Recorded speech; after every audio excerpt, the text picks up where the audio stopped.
ஓம் சிவாய நம. இந்த பதிவை காணும் அனைவருக்கும் அனைத்து செல்வங்களும் பெற வாழ்த்துக்கள். துல்லியமான ஜாதக பலன்கள் பார்த்து சொல்லப்படும். புதிய ஜாதகங்கள் எழுதி தரப்படும். கீழே உள்ள போன் நம்பருக்கு தொடர்பு கொள்ளவும். இன்றைய ஆன்மீக பரிகாரத்தில் கஷ்டம் தீர செய்ய வேண்டிய தானங்கள் என்னென்று தான் நாம இந்த பதிவின் மூலம் பார்க்க போறோம். மனிதனுடைய வாழ்க்கையில் பிரச்சனைகளுக்கு அளவே கிடையாது. ஒவ்வொரு வாழ்க்கையில் ஒவ்வொரு விதமான பிரச்சனைகள் இருந்து கொண்டேதான் இருக்கிறது. ஒரு சிலர் தீராத வியாதியால் துன்பப்படுவார்கள், ஒரு சிலர் கடன் பிரச்சனையால் அவதிப்படுவார்கள், ஒரு சிலர் வீட்டில் சண்டை சச்சரவு என எப்போதும் மன உளைச்சலில் இருப்பார்கள். இப்படி பிரச்சனைகள் பலவிதமாக இருந்தாலும் அதை தீர்க்க நாம் சரணடையும் ஒரே இடம் தெய்வம்தான்.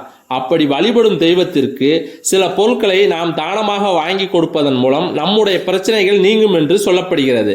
அது எந்த பிரச்சனைக்கு என்ன பொருளை தானமாக வாங்கி கொடுக்க வேண்டும் என்பதை பற்றி தான் இந்த பதிவுல நாம பார்க்க போறோம். ஒரு சில வீடுகளில் எப்பொழுதும் யாரேனும் ஒருவருக்கு ஏதாவது ஒரு நோய் வந்து கொண்டே இருக்கும். அது ஜுரமாக இருக்கலாம், அல்லது கைகால் வலி, உடம்பு வலி போன்ற சாதாரணமான உடல் உபாதையாக இருக்கலாம். ஆனால் ஏதோ ஒன்று வந்து கொண்டே இருக்கும். இப்படியானவர்கள் வீட்டின் அருகில் இருக்கும் அம்மன் கோயிலுக்கு இளநீரை தானமாக வாங்கி கொடுக்க வேண்டும். இந்த இளநீரால் அம்மனுக்கு அபிஷேகம் செய்யும் போது அம்மன் மனம் குளிர்வது போல குடும்பத்தில் உள்ளவர்களின் மனதும் குளிரும் என்று சொல்லப்படுகிறது. இந்த தானத்தின் மூலம் வீட்டில் நோய்வாய்ப்பட்டு துன்பத்தில் இருப்பவர்களும் சீக்கிரம் அதிலிருந்து வெளியே வருவார்கள் என்று சொல்லப்படுகிறது. இதில் ஒரு சிலருக்கு தோல் சம்பந்தமான வியாதிகள் இருக்கும். அது அவ்வளவு சீக்கிரத்தில் சரியாகாது.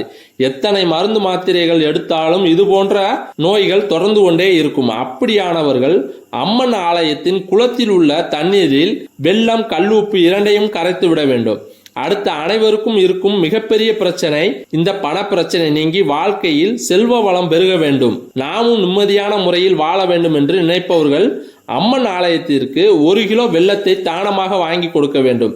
இதற்கு மேலும் வாங்கி கொடுக்கலாம், ஆனால் குறைந்தது 1 கிலோவாவது வாங்கி கொடுக்க வேண்டும்.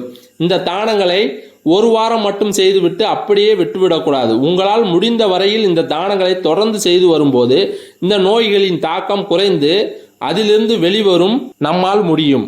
பணப்பிரச்சனைகள் நீங்கி உங்களின் செல்வ நிலை உயரவும் அம்மன் அருள் புரிவார் என்று சொல்லப்படுகிறது. மேலும் இந்த சேனலில் வரும் பதிவுகளை தொடர்ந்து பார்க்க இந்த சேனலை சப்ஸ்கிரைப் பண்ணுங்க, லைக் பண்ணுங்க, ஷேர் பண்ணுங்க. நன்றி.